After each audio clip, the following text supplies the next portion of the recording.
Welcome back to Becoming You Again. I'm your host, Karen Nelson. I'm a certified divorce confidence coach, and this is the podcast where I teach you how to reconnect with yourself, create emotional resiliency, and live a truly independent life so you can have an even better life than when you were married.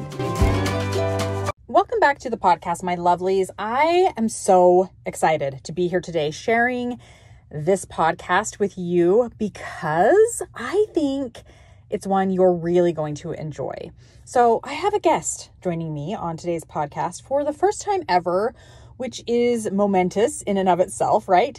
But I think what's really exciting is the topic that I'm going to be talking about with my guest. So I met my guest, Ryan Davies, a while back in a Utah-based divorce group that I'm a member of on Facebook, and he is the admin of that group. He knew that I was a divorce coach, and so he reached out to me to kind of have a conversation about how he is working in this space of divorce to help people who are going through a divorce through this organization that he started and through his, daytime job where he is a real estate agent and a mortgage broker.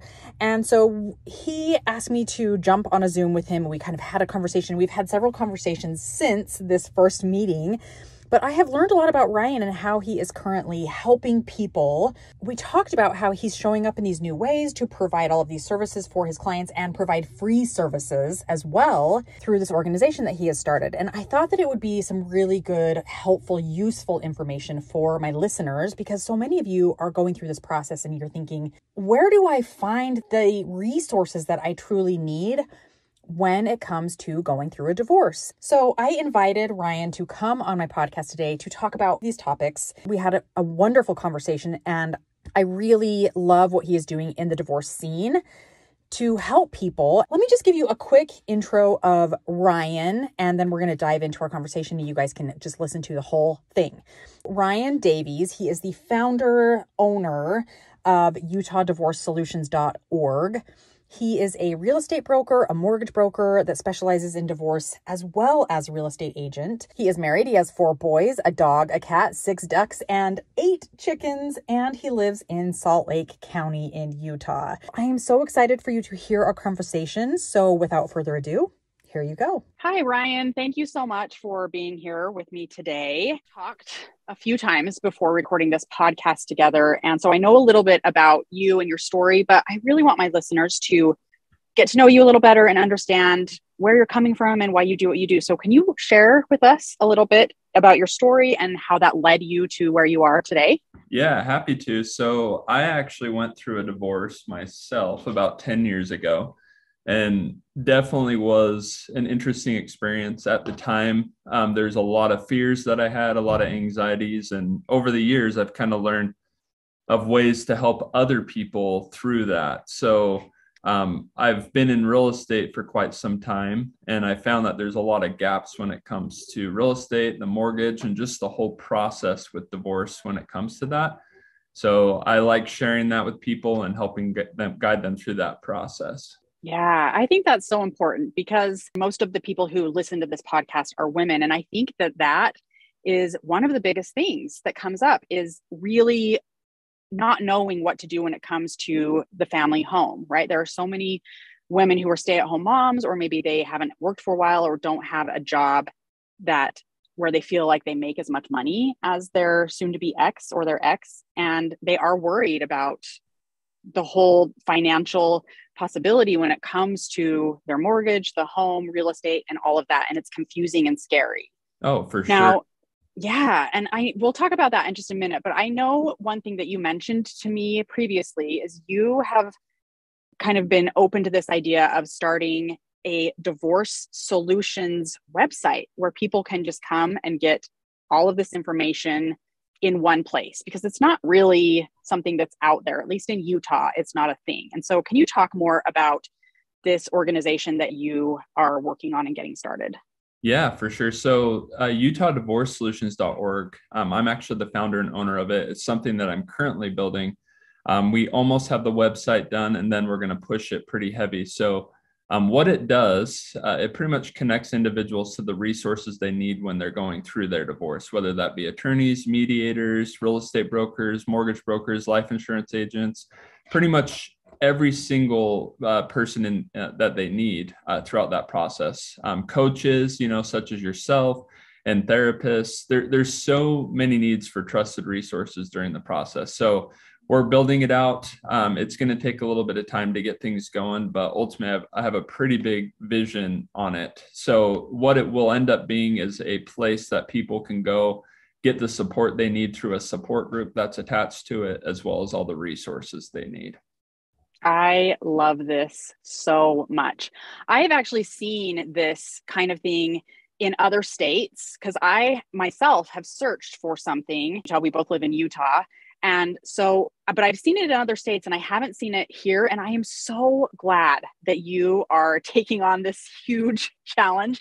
But I think it's so needed because you're right. You know, and I know, and everyone listening to this podcast knows how scary and challenging it is going through a divorce. And there is so much that goes into it, right? We need the lawyers and we need the therapists and the coaches and the life insurance agents and the mortgage agents and the real estate agents and so many things that we don't even necessarily think about because most of us have never done this before.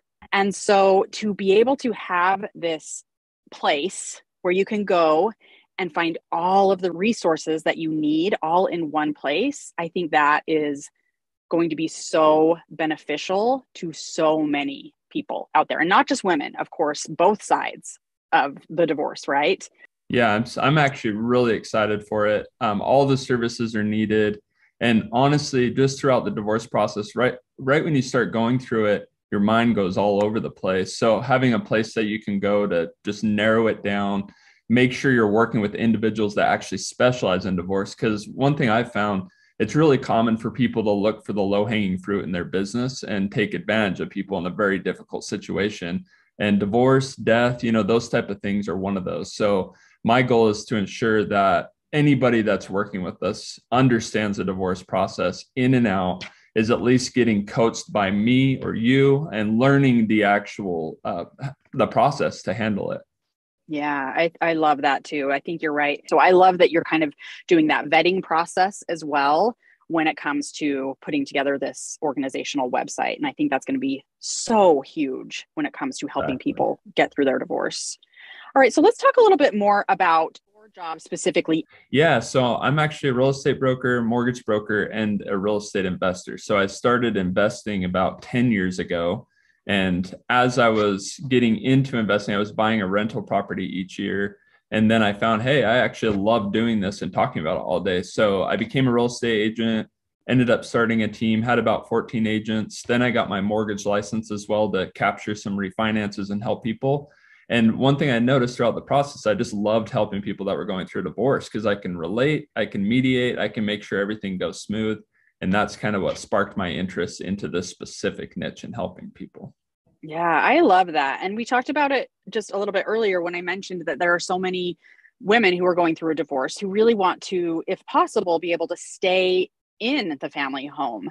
And often they're like, I just don't even see that as being a possibility. So when someone comes to you and they're wanting help, they have questions, is that a possibility for a woman who has been a stay-at-home mom or who maybe doesn't make as much as her ex makes to be able to keep the house?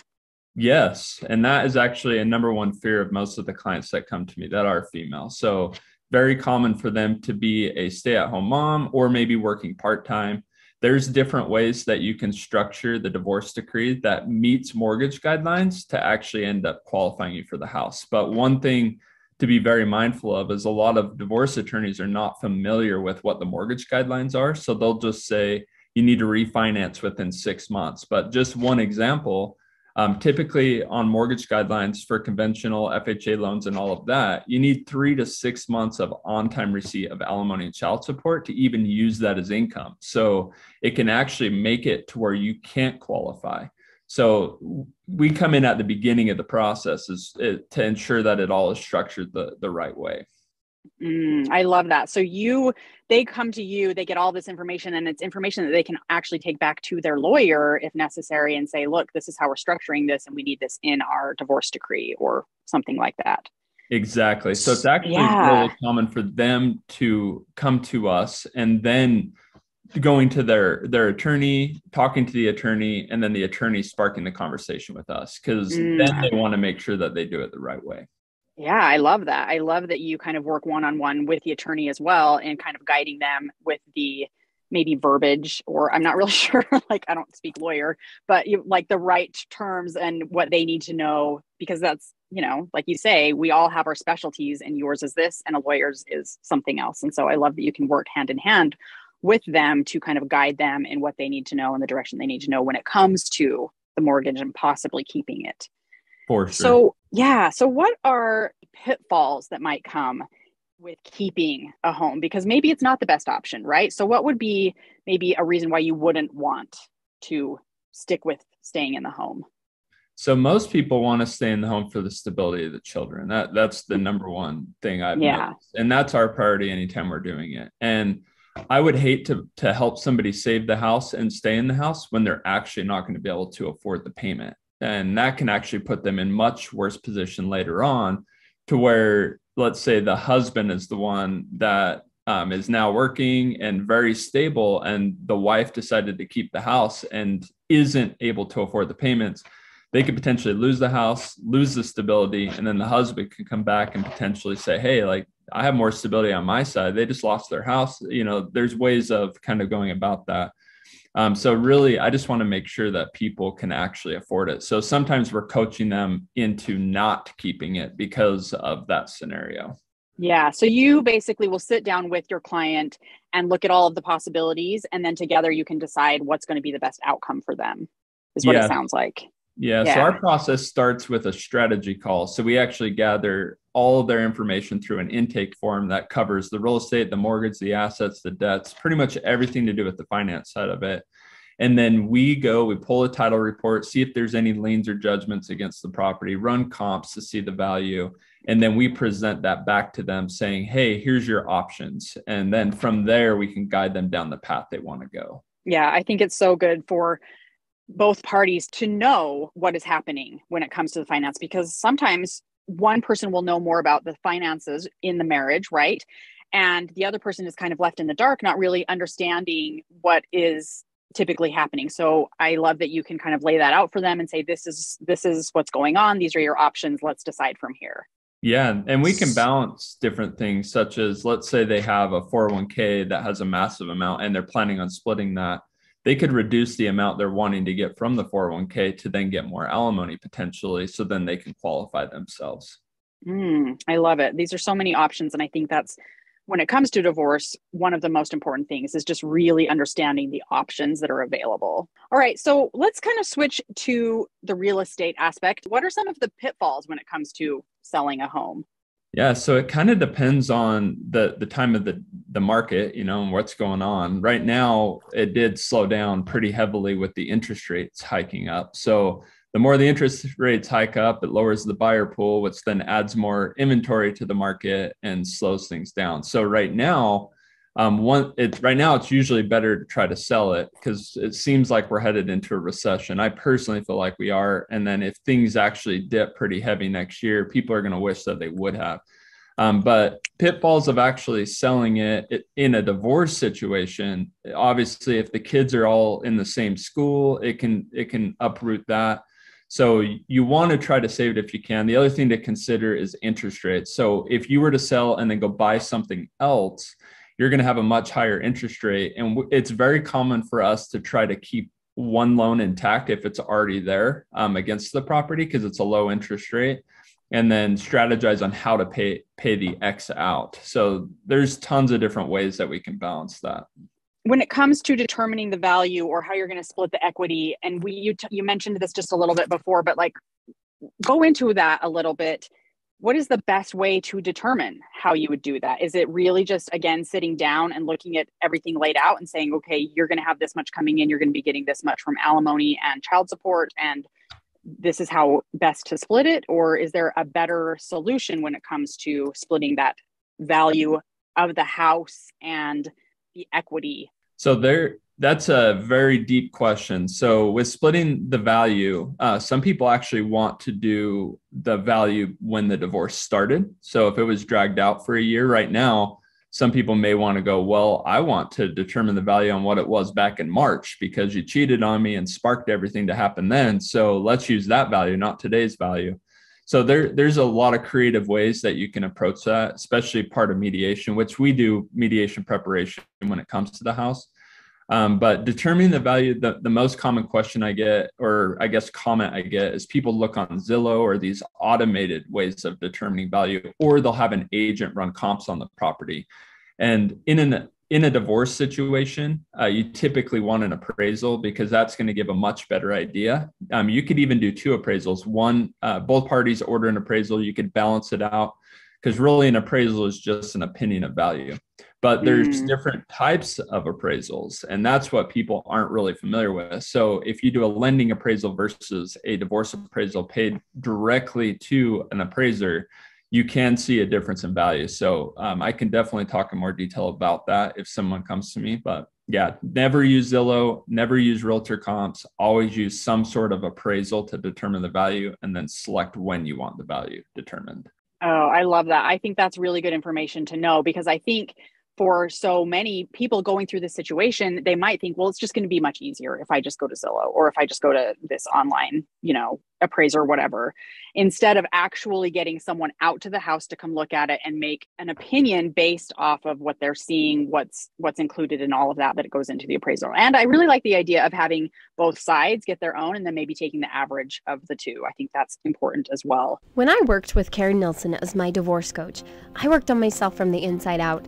Best of all, I learned to love and forgive myself through my divorce. I found me again, and I started putting my needs first. I learned to create healthy boundaries without people-pleasing or being codependent. I found my confidence again, and I am proud of who I've become. I would tell any woman who is going through a divorce that if you are struggling to know who you are, or if you're struggling to believe that your life can be good again, then you need to work with Karen as your coach. She helps you see that your life doesn't end with divorce, and it's really the beginning of something new and amazing. If this sounds like something you'd be interested in, click the link in the show notes to find out more about how to work with Karen Nelson. Sorry, I was just saying the condition of the property matters too. So getting a home inspection, let's say you needed a new roof and you're keeping the house, then you can use that as a negotiation strategy as part of your mediation too, saying, hey, I have to spend $10,000 to replace this roof and I'm keeping the house. I want you to cover half of it. So that's a major piece. And then also you'd be very surprised that there are attorneys that will use Zillow and will use realtor comps to determine value. So we talk to attorneys all the time about the best way to determine it and to walk them through that as well. Because you could pretty much get the attorney's fees covered on the amount of money you would have lost if you use a Zillow one. Yeah. And so let's talk about that a little bit, because it sounds like you have a pretty good relationship with some attorneys when it comes to teaching them about, like we talked about before, writing in the words that are needed when it comes to a mortgage or figuring out those terms. And then really guiding these attorneys on saying, look, this isn't going to be the best solution for your client when it comes to getting the value that they want out of the home and what's best for them. And so do you have some pretty strong, good relationships with divorce attorneys? And do you recommend mediation over an attorney or together hand in hand? What kind of are you seeing when you're working with your clients?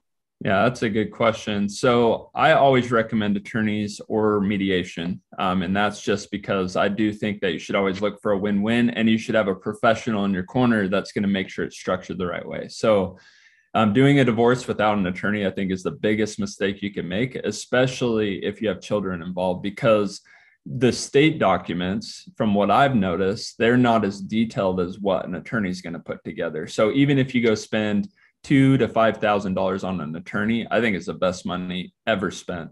In regards to like structuring the decree and the verbiage to put in there, I'm not an attorney, so I can't tell them exactly what to put. But what I do is I actually walk them through the mortgage guidelines. So I'll say, hey, this mortgage guideline states this. So you want to make sure that this is covered somehow within the documents. Another good example is alimony. So alimony, in order to use that income, it has to continue for 3 years. So if they structure the decree and they put alimonies to continue for 3 years, but then you go to refinance in 6 months, now it's 2.5 years. So you can't use your alimony anymore.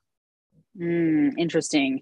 So this is all really good information that you can work with their attorney on, again, when it comes to structuring their final decree.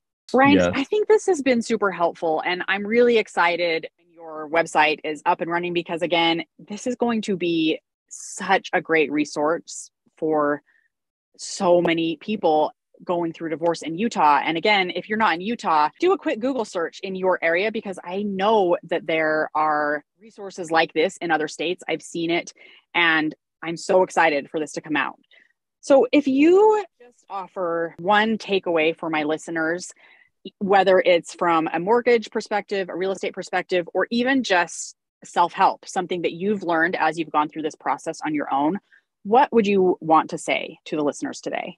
Yeah. So wouldn't it be real estate related, mortgage, or any finance related? It would be going through the divorce process for me was the thing that really was a gift. With my ex-wife and everything that I learned through that experience allowed me to grow. I was able to dive deep into self-help. So I started reading a lot of books, and it's funny because I barely even graduated high school and never read any books, but self-help books, for some reason, like I just grasped those. So I started reading books. I started getting help with myself. I started investing in myself. So the number one takeaway I would say is to hire a coach, get right on the right path, so then you don't recreate the same mistakes you made in the future, and look for all the ways you can to love yourself. And then that way you'll be able to find somebody that loves you just as much as you love yourself. So Karen, I think you're a fantastic tool, honestly, for a lot of people, whether they're male or female. I know you primarily work with the actual female community, but I do think it's good to have positive role models on the other side. So you being a female, I think you're in a good position to teach men as well what women are looking for, and the opposite. Sometimes it's good to have a male coach, that can show that role model. But with you specializing in divorce for females, I think your service is well needed. And right now is the best time to invest in yourself during the divorce process. Yeah, I completely agree. Not just because I'm biased and I am a coach, but also I did the same thing with myself when I was going through the divorce. I didn't have a coach at the time. I didn't even know what life coaching was, but I went back to my roots of self-help as well. Because again, I agree with you. There is something when it comes to self-help books and guidance in that way that is very connecting to your soul. And I think that's what calls out to us when we're going through a divorce, is we aren't connected to ourselves in that way. And we want to be, we desire it so much. And so finding that help in that way is just, it's the best thing that you can do for yourself. So finding a coach, and then really yourself with these resources that we've been talking about this whole time, of getting the help in the specialized way that you need, finding the lawyer, finding the mortgage person, finding the real estate agent, finding the life insurance person, finding those and allowing them to help you in their specialized way, because we all might be doing a different job, but we are all here to provide support for the person who is going through the divorce. Ryan, thank you so much for being here today. I really appreciate all of the information that you've given. I appreciate what you're doing with this UtahDivorceSolutions.org. Can you please tell people how to contact you if they're interested in your services? Yeah, so you can reach out through UtahDivorceSolutions.org. That right now, if you go to that, it'll actually take you to the Facebook group that I have for people going through a divorce. But eventually, it will have our contact information on there. If you need to reach out to me in the meantime, I am on Facebook. I'm on LinkedIn. It's Ryan Davies. It's very easy to find. All of my branding has divorce related stuff on it. And I'm happy to help anybody. Even if you don't have a house or anything financial related, just need a friend to talk to, I'm always there. I love it. And we'll make sure and have all of your information posted in the show notes as well, so that people can find you very easily. Again, thank you so much for being here and sharing this wealth of information. And I will talk to you soon. Thank you for having me, Karen. Have a good day. If you like what you heard on today's podcast and you want to know more about working one-on-one with me, you can go to www.karennelsoncoaching.com and schedule your free consult to find out more. That's www.karennelsoncoaching.com. Thanks for listening. If this podcast episode agreed with you in any way, please take a minute to follow, rate, and leave a comment. And for more details, make sure to check out the show notes by clicking the link in the description.